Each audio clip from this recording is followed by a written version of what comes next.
Toujours à la montagne avec les enfants des Sion. Et nous sommes conduits par l'évangéliste Roger Baka, à qui j'ai dit Shalom papa. Shalom Nancy qui dit que Dieu te bénisse. Amen. Une grâce est répartie pour toi aujourd'hui, que l'Éternel te fasse saisir l'étoile brillante du matin. Qu'il n'en soit pas seulement le cas pour elle, mais pour toute la famille, ainsi que pour tous les membres des Sion qui sont avec nous ce soir. Bien-aimés dans le Seigneur, on va toucher ce matin l'étoile brillante du matin. Parce que c'est une promesse que l'Éternel a fait à l'église de Thyatire. Nous avons révélé pourquoi il avait dit « Je vous donnerai autorité sur les nations. Ils gouverneront avec le sceptre de fer. » Mais il a ajouté à celui qui vaincra, je donnerai l'étoile brillante du matin. Alors nous allons essayer aujourd'hui de comprendre quelle est cette promesse que l'Éternel adresse particulièrement à l'église de Thyatire. Rappelez-vous que nous avons parlé de l'église de Éphèse. À part l'église de Éphèse, nous avons parlé aussi de l'église de Smyrne. Après l'église de Smyrne, nous avons parlé aussi de l'église de Pergame. À part l'église de Pergame, nous sommes dans l'église de Thyatire. Et nous avons dit que le message de Thyatire, c'est le message le plus long. Alors aujourd'hui, je voudrais que chacun de nous puisse personnellement s'approprier ce message de Thyatire en termes de la réponse finale qui consiste à savoir, je posséderai l'étoile du matin. Donc il faut que tu comprennes aujourd'hui quelle est cette promesse. Parce que le livre de Romains et d'Éphésiens chapitre 1 dit, moi aussi ayant entendu parler de votre foi en Jésus, je ne cesse de faire mention de vous dans mes prières. Ça c'est Paul qui parle. Afin que le Dieu de paix vous accorde un esprit de sagesse et de révélation. Mais pourquoi cet esprit de sagesse et de révélation? C'est afin que chacun sache quelle est l'espérance qui s'attache à son appel. Nous n'avons pas tous le même appel, mais nous avons la même récompense. Alors la récompense prend la forme de ton appel. Donc l'étoile brillante du matin prendra la forme de ta raison d'être. Alors il faut que chacun de nous comprenne aujourd'hui qu'est-ce que signifie cette promesse de l'étoile brillante du matin. Maintenant pour comprendre le message, ils gouverneront avec le sceptre de fer. Dieu parle de Nancy Kilakidi. Il ne parle pas des bâtiments. Il ne parle pas d'une communauté de bâtiments. Il parle de Dieu donné Ngumba et de Alida. Il parle de vivants, il parle de fidèles. C'est-à-dire qu'il dit, je vous ai vu comment vous vous êtes battus. Face à l'humanité, vous avez résisté. Batinda la kyo mutu pas intimidé au maillot. Mais la monde aux yeux le nom bisou. On souci la maman ça y est intimidation le oti. Osana. Ba salé ba émission ba YouTube. Ba vandi ba lobi ba kazando.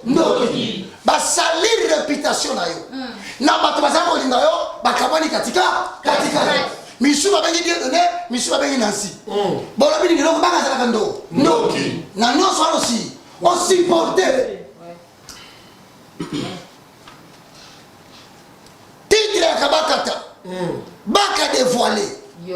Misala qui me kabi. Ebimi. Batu na kritika ka on a bizala linga ba va faire de consacrer aux idoles. Ba moku tu basala kanda na ngai ba moni kindokité. Mais il y a 1000 milliers de kilomètres mona kindoki. Et loko ni ko beta karona Kinshasa et simbite le beti Europe. Kinshasa ne place makambo bandaka. Osana. Soki Kinshasa c'est internet ali kamute. C'est ali kamane ça lokuta. Mais donc monsieur kabalobino ke passer muku na obima. E bandiwa na Kinshasa. C'est la bobi, abobima. Siko batala ngalo baka mais Roger baka muku na nini. Na bisiko bino bolo baka Roger baka muku na nini. Na tindi bino. Allez voir le pasteur Mukuna Pascal. Dites-lui, Baka avait dit quoi à ton fils valable il y a 2 semaines.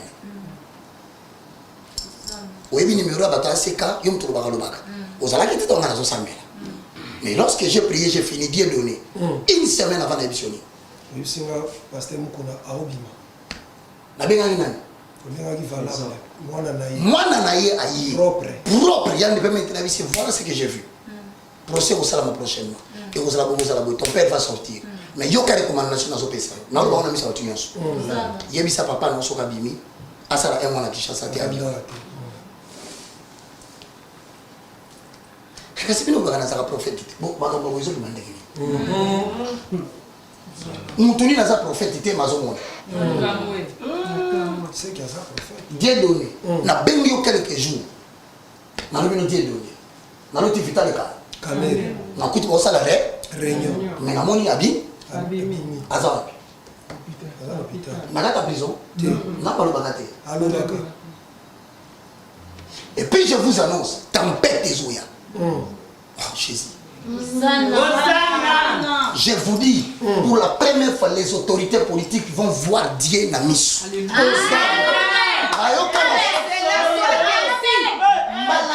Autorité politique va comprendre que Congo RDC c'est rien ça. Atiki la campagne la maseki. Atiki la mukutano mulaya osala bavanti. Amen. Mais calamité. Ba kovanda nié, babi nous n'avons jamais vu de pareil en RDC. Hosanna. Hosanna. Mais l'homme nous osala pas poignet. Parce qu'il a suscité les gens qui vont gouverner avec le sceptre de fer.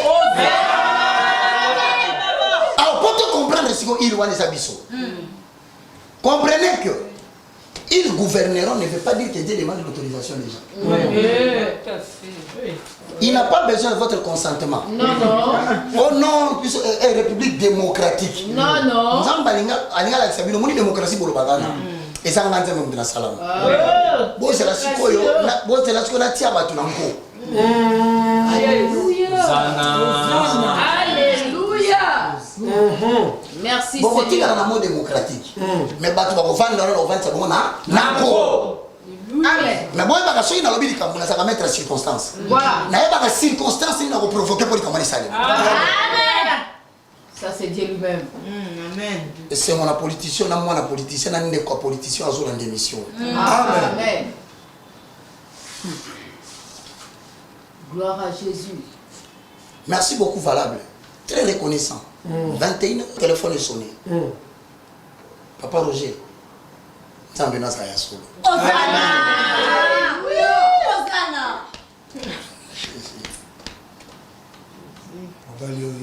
Et je t'informe que mon tout ça, qui n'a fini, il va passer mon coup. Mais dans le coucou, il m'a eu sa vie. Boutique moi.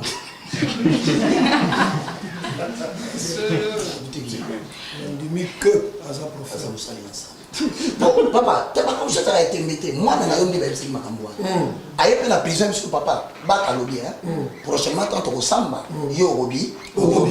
Mais à lobby, un mois plus tard, lobby, manambo. Qui nous vend des bandes pour son pour lobby manayo. On va préparer l'eau.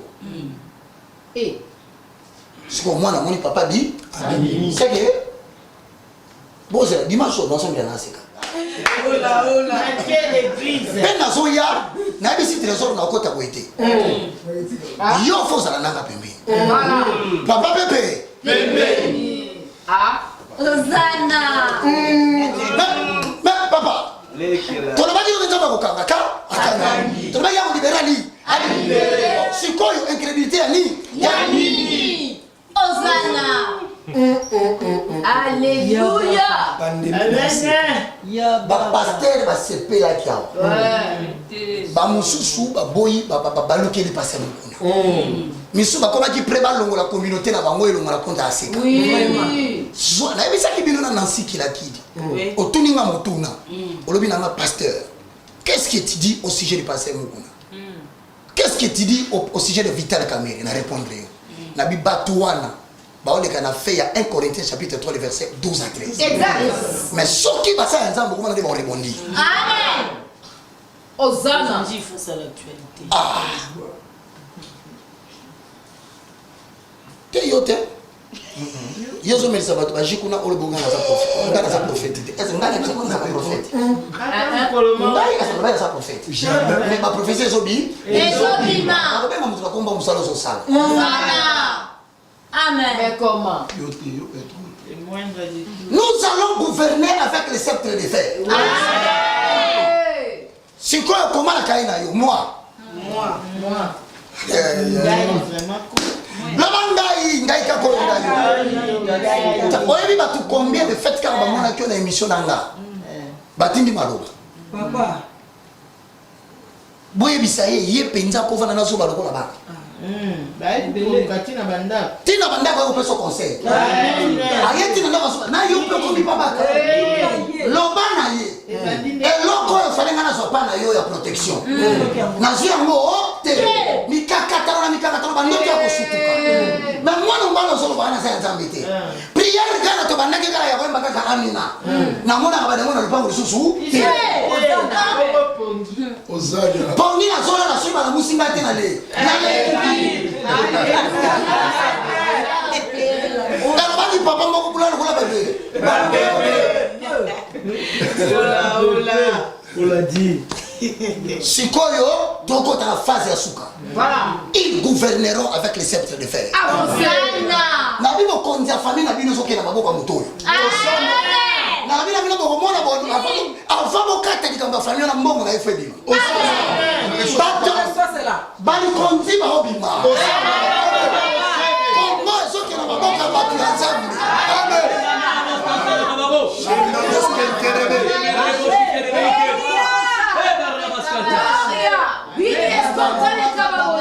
Apocalypse chapitre 12 verset 5. Moi, Je gouvernerai avec les sceptres de fer. Est-ce qu'il faut expliquer au mandambo? Mama Simba Tiniki à Elias. Ça veut dire ceci. Bonne explication. Gouverner, c'est que Dieu, dans le domaine des réussites de la République démocratique du Congo, il va placer les membres des Sion. Il va prendre les gens qui sont dans la diaspora. Il y a des gens que Dieu a parlé dans la diaspora qu'il a une émission à faire avec eux en RDC. Il y a des commerçants économistes qui ont des relations aux États-Unis, en Europe. Dieu va les amener ici, ils viendront ici travailler. Ils ne travailleront pas avec autorisation du gouvernement. Ils travaillent avec l'autorisation de Dieu. Ça c'est vrai. soit ainsi. Et ça n'a pas passé 20 ans, 25 ans. Les bandes à Mokoyo. Nazo répété. Bongisa bila mana yo. Erna yo ya kwa kosala kusala na mboka neko. Ekomi. Alléluia. Amen. C'est la parole divine. Oui, amen. Le sceptre, au moment où ils étaient mon bout de Simba. Kanwana. Jesus. Il y a des cannes à pouvoir. Mais sceptre de Zalaka et l'eau incarne la royauté en Israël. Et il y a même des moments où le roi ne peut pas apparaître sans qu'il y ait les sceptres. Parce que les sceptres, c'est le symbole de son autorité. Amen. Or, ici, nous voulons parler de quelle autorité? Ils gouverneront. Mais pas gouverner. La caractéristique principale. Ce ne sont pas des gens qui sont des spécialistes dans les domaines qu'ils vont diriger. Voilà. Ce ne sont pas des gens qui sont forcément des licenciés en économie pour diriger l'économie du pays. Ce ne sont pas des gens qui sont des sciences politiques seulement pour pouvoir gérer la politique de la RDC. Ce ne sont pas des gens qui ont fait seulement la théologie pour paître le peuple de l'Éternel. Ils ont une particularité pour gouverner. Alléluia. Si on pouvoir le résultat, Oui. Gloria. Apocalypse 12, 5.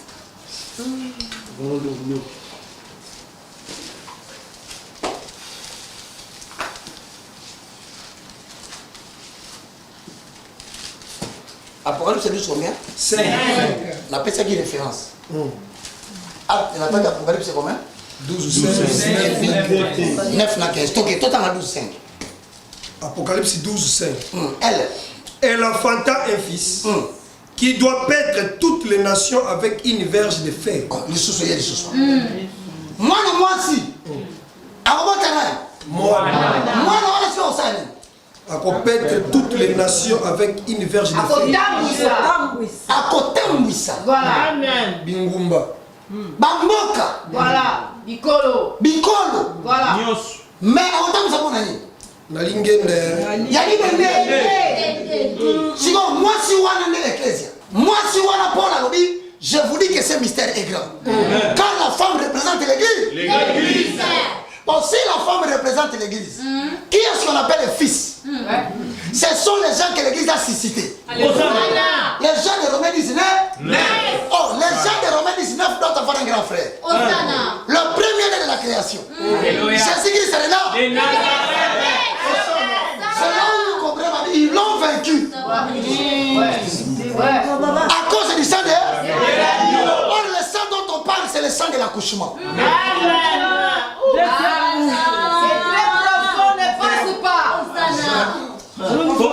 Moi, je suis sauvé qui? Et là, qui si la monnaie ne va pas Église, la monnaine ne va pas passer. Si on a makila na yo, au bibi si moi. Comme on a Jésus-Christ est là. On Jésus est à mon côté. Avec Jésus, tous les élus.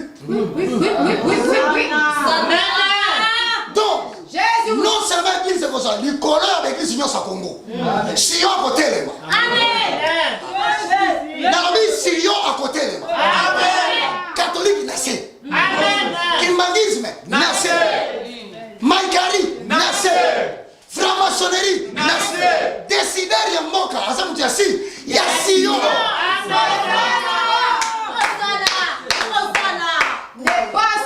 Ils gouverneront avec les sceptres de fer. Et moi, qui ça? Le coup là, ma terre, ma pasteur 90% de l'égarangote. Ma vote, mon temps s'appelle déjà. Puisque 90% ceux qui va boyo. Au choix et le koyo ya ko gouverner avec le sceptre de fer et koki ko le candidat à l'élection. Pour ceux qui sont à l'élection, ba ko ba ke politicien oyo asaka catégorie na ko mianza yanza ya beta kama al négociaka ateka na mboka ateka na mabele mweto pesa bokonzi Rwanda bo e boy Burundi est bon, France est bon, Angleterre est bon, l'on le lobby bon, c'est que vous t'envoyez. Les cabossés malades.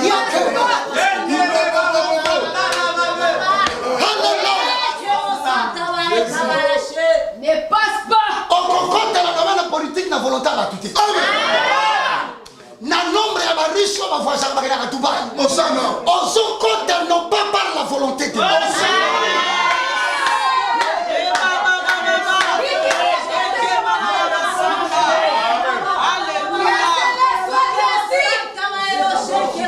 Pardon la Seigneur. Quand tu n'as mon tour à mariter au salama ndenge. Ponga mo pe na miso na mo ndenge au salama.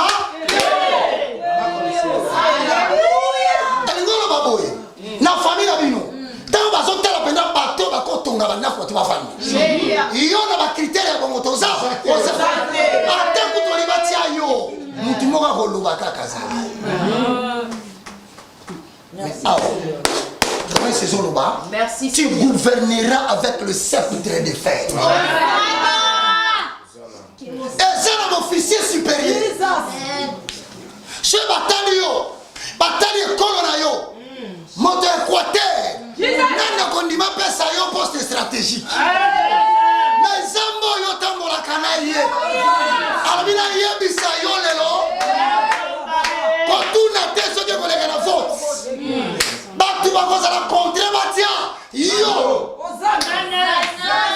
ça veut dire puisque Dieu sait que lelo soki na tomboli yo na Sénat Jesus. Soki na tomboli na parlement na imposer yo batu moy ba l'exception maikari exactement nazo insister na yo pour anime voilà parce que yo comprendre l'intérêt na nga Jesus pe au côté femme na mona niveau no sokoke okoke awa ngai zambe si na tomboli ti na niveau wana na mona batu batomba ba kwai na niveau wana na yo ba yo kwaya exactement ya mona nazo soutenir yo gu au gouverner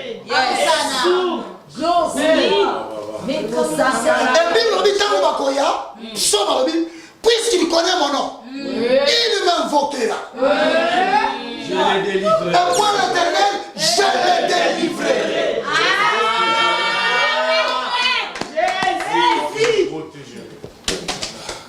Alléluia, c'était pas beau. Nous traversons une saison prophétique en RDC. L'Église traverse une atmosphère prophétique. Or, ceux qui savent lire entre les lignes des Écritures. Car l'avenir de la RDC est à eux. Okomona batu batombo manamboka. Okoyeba nene kosalema te. Mais bako reconnaître bokonzi moko bamona na kati. C'est-à-dire bakonzi bazoluka baluka ba solution à ba problème. Mais maïla na bango sou. Bakomi contre batuna Dieu de Nazawa. Et ko salema lolini bakene ko luka. Cette parole. Bible Samuel Kende. Mais là, c'est la catégorie prophétique. Il y a ceux qui gouverneront avec le sceptre de fer. Amen. Amen. Bah, tiens, belle élection à Messa. Moi, je vais les Amen. Quand tu as suscité la nenge, au Kozarate Sikawa. Amen. Pour chéquer. Amen. Quand tu as suscité la nenge, on a absent en Makamani Kosali. Amen. Quand tu as suscité la nenge, on a liste à Batute. Aux âmes, il y a élection démocratique. Il y a une position dictatoriale. Aujourd'hui, tout le monde a maintenant, on compte la nenge. La commission de l'Olenga la tissu. L'Olenga comme Kumbisa ya mutuka. L'Olenga pêche aussi qu'on va valoriser. L'Olenga famille surtout que Mimi la TV. Parmi tout à coup tu la verras venir.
Ne crée rien à faire de Jacob. Si on dit que qui regarde ya batu likolo na yo, ezalaki parce que na ngana sala musalo batu bakobetela tolo te. Alléluia. Batu olatisaka okabelaka, lelo bazofima yo. Amen. Na sala ki bongo pona ebi etela ina tonga. Mais avant na tonga na la kisayo peke. Soko za lelo côté mutako considérer ça. Amen. Kolela na yo bengi bamusu na téléphone baboyi ko yanola yo. Amen. On a ça bango problème na réponse ba pesi oti lelo ozoko kana kolia. Vraiment. Mais na ina ebisa yo soki pona ko tuna batu. Mbele Yesu ba mama yo. Amen. Na ko ebiso ke na so peso bomo ya mo pe na nko. Pe na so sala likambu po etena la kisabatu ke o résister na mo pepe. Amen. Alors bien ça la fardo mso ko bimisa ote. Tambola kaka nyongo bandiwa. Amen. Jesus. ils gouverneront avec le sceptre. Jesus. Amen. Alors dans chaque famille, je prendrai 2 ou 3. Amen. Et c'est mon engagement, et ça peut être pour ceux qui n'ont pas dit, comment je me retrouve parmi les membres de Sion.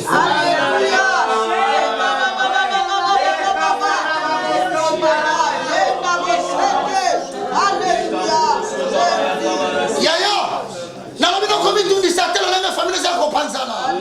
On ko sangi sa bangolo ko la soso.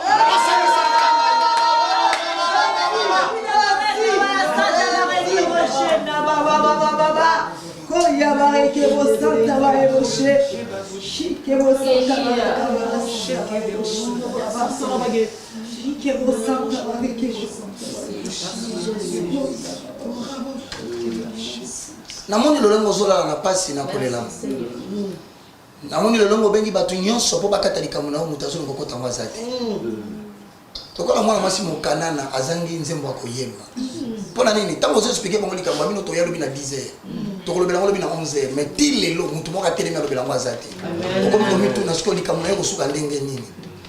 Obenga ki bango mais mwana zo nyoko ma boko sala bite lobi na tongo obenga bango bina bosanaki. Voilà comment ton problème n'a pas d'importance devant les yeux des autres.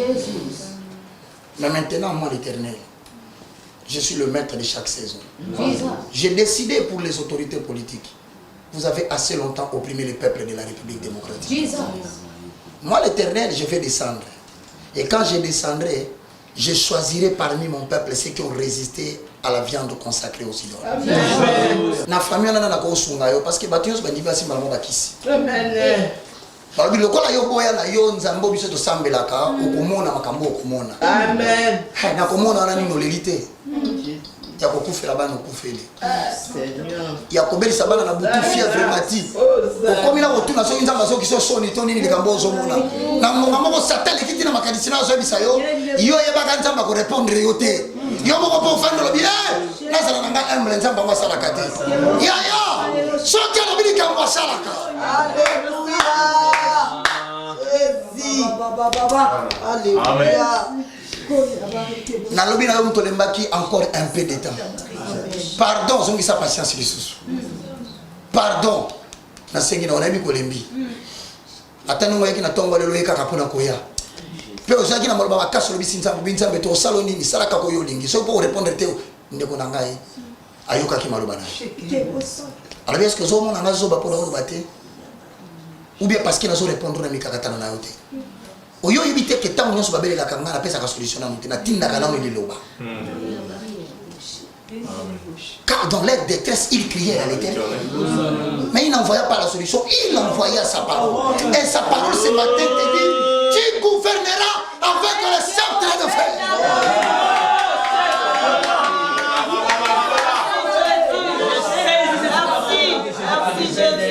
Merci. Merci Seigneur. Merci Jésus. Je crois à cette parole de Jésus. Je vais le voir s'accomplir. Si vous avez 12h, ce qui nous a 30, votre bête est solo. Il y a non seulement il gouverneur, mais tu comprends pourquoi Pessi Bangolingi y a libéndi. Pour y aller à Pesalaka. Et nous, on a terre que tu n'as point de vie à battre. On a terre que tu banani bazana yo banani bazana yo. On a peine attendre que nous corrompre battu na solo pour biso battu ni côté langa. Maintenant tu comprendras que tu ne dois compter que sur muto à côté la battu les battu. Muto a sala que David a mboka Saül mais Saül a lukia azuyete. Alléluia. Muto a sala que mutakanga ba frontière, akangi ba frontière nyonso mais na kati ya grotte, akomi pembeni mais atiki David azongi. Amen. Amen. Alléluia. Era kubwaka bolongo na sena batesili. Sili.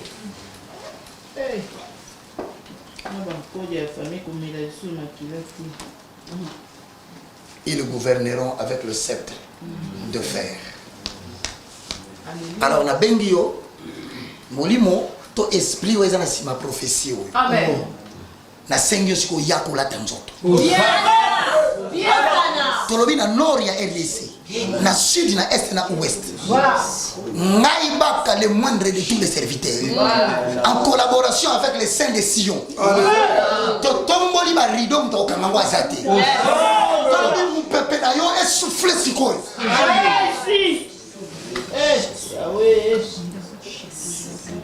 Tango ko souffler. Ba ba la ba kolela. Ba biso to koloba to tombola moto. Pour le biko na biso so. Amen. Amen. Merci Seigneur. Amen. Merci à oui.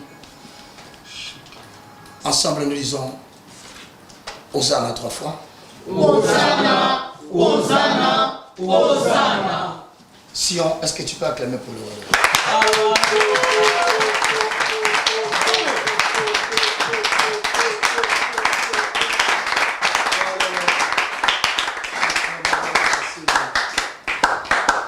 Donc, si ici, première partie, tu es à 12h30 par la grâce de Dieu. Mais vous allez connecter, tu n'as pas avant, comme tu as 13h juste, ils ont la journée à appris. Le 28 de la prière pour la bâtiment, pour l'accomplissement de la prophétie, il y a 3 anglais. À partir de là, on a la première vague. Au moins, la politique a changé. L'autorité va changer. On a un peu de bandits. On a la passation des pouvoirs des bandits.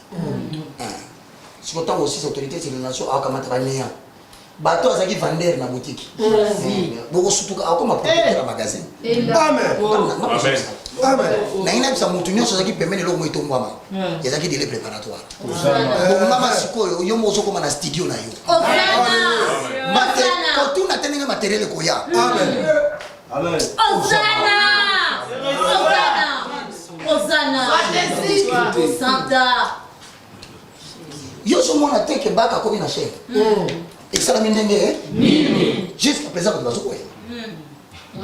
Ni matin. Mutu mo so bisama na to kutene na memilini. Po ngapi na ko boita batu ko ni bila. Ya baka. Na bi mana porta memilini mo mo ko. Oh homme de Dieu. Ouais. On a jambé. Allez, on dit que au tient bango bio ça na bio. Oh. Oui, t'as dit ou bien. Qu'est-ce qui va se faire? Vas-y, 1-0. Est-ce que vous comprenez mon nom? Qui peut croire que les Allemands peuvent humilier les Barcelone pour les Bénémois? Au Canada, ils gouverneront avec les secteurs de fer. Bon, comme cela, Messi, Messi, je vous l'ai dit, vous allez voir dans l'histoire géographique du monde, vous constatez que l'équipe de Tchakakate, elle n'a pas régné bandi. À partir de là, on peut comprendre que yo posoya. Ceux qui coûtent, tu vas gagner l'équipe pendant que tu vas gagner. Vous savez que c'était exact Irak dans le monde du football. Pour les Bénémois, pour la première fois. Oui. Na lobite kinaza contre Barcelone. Mais na lobite que Messi muso bazo. Tala yo eba ozo tala mangolo bango na anglais muso souté. Ozo imaginer là où Messi joue. Une personne marque 3 buts. A comme Messi na terrain Messi aza. Na lobite kinaza ba kotombola muto abeta ka tola la kufi. Ako salawana so. Alléluia. Ako kufa tena. Amen. Alors bien la soutenir yo misité 2000. Comment faire yo fera pas qui. Ba pour la bande matin. Oh, il comme qui ça? Mais sinon Lewandowski. Hosanna! Non non ça me fait rien. Oui, tu vas la Oui non hein. Est-ce qu'on dit pas quand? Jamais. On a dit je ne pas ça pour moi. Hein? Ba combo mais ça la koyoka na FCC. Ba combo mais ça la koyoka na cash. Ba combo kana na muka. Nzamba ko provoquer bitumba moko ba scission interne ko salema. Na katikati ya cash bitumbe ko bima. Na katikati ya FCC bitumbe ko bima. Na katikati ya muka bitumbe ko bima. Tamba ko beba na bango na bango wana eza distraction ya nzambe po akamata bato e bomola bitina te. Abi misaba bango. Tozana bino na 2010. Hosanna! Nouvelle vague. Et sur la politicien oui. À cause les fois dans la relation avec maman merci. Hosanna! Pourtant vous autres mboka politicien hier ba kabo. Ata yo pe na poto ngondo ba ye azala kabo ya ninga pouvoir na biso. Esa yo ngana auto solaji. Ko senga ki suki nzambe pananga. Yo ke ndagi ne pa ya papa. Siko ngai na papa peto yo. tokoyokana te olingi so na sande osilika nini ese kana ndenge sayo seke za yo omanela oneka musanga pana yo seke olinga omeka ko atake ngai ilo na mona kabuna ko ozo risque ya moi attends na zolo ba oso ndeko mana papier. Je suis en train de te dire mon frère, tika na yo ba bundisa la sion te. Solo ba bundisa sion, tu na di solo ndenge limete craquer. Pourtant yo so ngo dévoiler nga na maberere na nga ya vie. Nzamba zotala oso ko sabie. Bonga na kana liote. Yo no mtosoka. Osoka. Tango so ngo tena nga poisson na kata bilei. Nzamba ko tena poisson na te. Ya kate. Ba ko tsama na mate. Et là. Ba empoisonné on a TV. Et là. Amen. Et puis na sele bien so bozali amuta ko bundisa nzamba bundisa. Amen. Amen. Oya ko nikelo poisson nzamba nikelo poisson. Amen. Oya ngabe biselo na réputation nzamba be misaya. Comme ça. Aya ba so ndiko bozo tali sama la. Malamu. Etika la bonga. Sikolo konzambe to sengio pesa biso ka makasi to tambola tout droit. Sikonde to silisi bozo bima. Ata okioli nguba. Ato leka li papa meka uka to pliwe. Ato meleka kaji. Kokasa to za mbola. Non. Lia yango avec fierté. Na loba que je vais gouverner bientôt.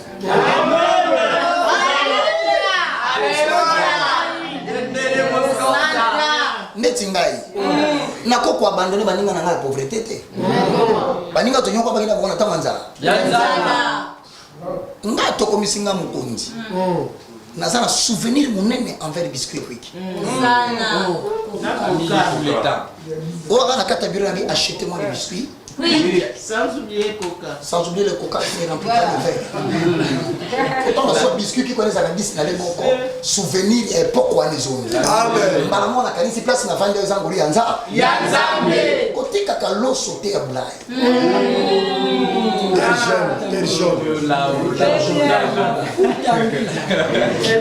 Comment ça n'a qu'à lo sauter ma foute yambi. Yambila. Et ça va souvenir les autres qui sont la bonne montagne.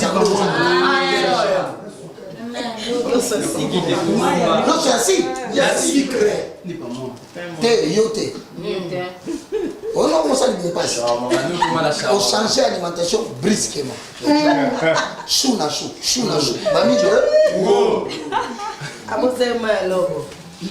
Batu na osoka ni mpaso ko melanini ote, il faut un produit importé. Il y a peut-être une autre norme importé aussi mbati. Maman, nous autres nous allons bakisa moko. Du coup, on monte la côte. Corps étranger. Moi comme Coran na c'est non, alaki ma shawama, bashu na ngwane c'est sangali mpasi. Abisinga osoki kisimo osoki nini, soki oza produit, tu es un produit importé. Abi elle c'est diga le moi. Atungani na biso mono osali mpasi makasi. Et que zoleka. Peut-être aussi la celle là c'est le pâteuse hein c'est que comment développer déjà banib alors na moment là ko ça les retour no bitato non kamata le toko ya pembe wana ko ba benga na français chembre c'est na français chembre yo dans ce cas bon yo va passer mon mazo et bon on a hauteur oh on a hauteur pour même bande ko ngala sa mubola to ko kamisa mubola taka bilamba badai ba saulu ngala ko la bilamba la ta ngai na zaka na titi na babola so ngo pesa ngaba titi na bino za autoritaire on fait na miso batu oya on a côté ba ngo PDG on mo sexa titi de posa ka titi OK obela Roger on peut vous parler Bat Maroki. Bakabo. Il faut s'en attitude de Kazaki. Parce que Ami Bosandi, c'est Ami Bisoko Bena. Nous t'avons que l'organisation maman na biso. Au Kamati, l'Utumi Bali. Il y a l'Oyana, il y a Gene. Chembre. Au Tiena Coupe. Au Kamati Tetra. Au Fongoli Bali. Au Tiena Kati. Au Babu Babu. Soso Basa Lutte, ça c'est bien. Au Simbi Kopo na Dikolo. Au Zotango. mélange on a un mélange homogène. C'est-à-dire que tétra comme maï comme tétra, chambre comme tétra comme tétra. Vous avez la posologie? Il y a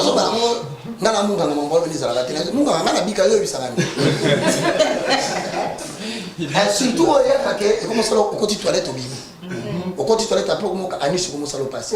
Il y a une dilatation, il y a veine au niveau anis. À force de l'hyperpression, ça la peau comme ça caca. Nutrition Je sais pas. L'angine face à la médecine. Parce qu'au fil et à mesure que tu fais l'hyperpression, tu crées des boustoufflures, c'est-à-dire que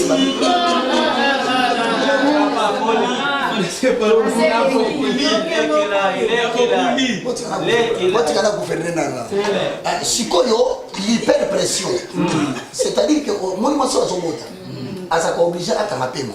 Pourquoi? Parce que lorsque tu bloques la respiration, tu produis d'autres issues de sortie de la respiration. Oui. Alors l'unique issue de la respiration après que Zo le Kangi, c'est par la voie anale. Pour le matin et le matin. Si la voie anale, c'est de l'oxygène qui s'accumule pour faire pression au niveau de l'intestin grêle. Et repousser ce qu'on a dit, c'est difficilement. À force, à coller la même. Parce qu'elles ont la pression. Or, hyperpression, ils ont créé la dilatation de la veine. La veine, ils ont bien comme tendu. Donc, on a fait katani, kakebimi na makina. So, c'est bien la makila, t'es dans la miyo. On a mis yo net dans la makila.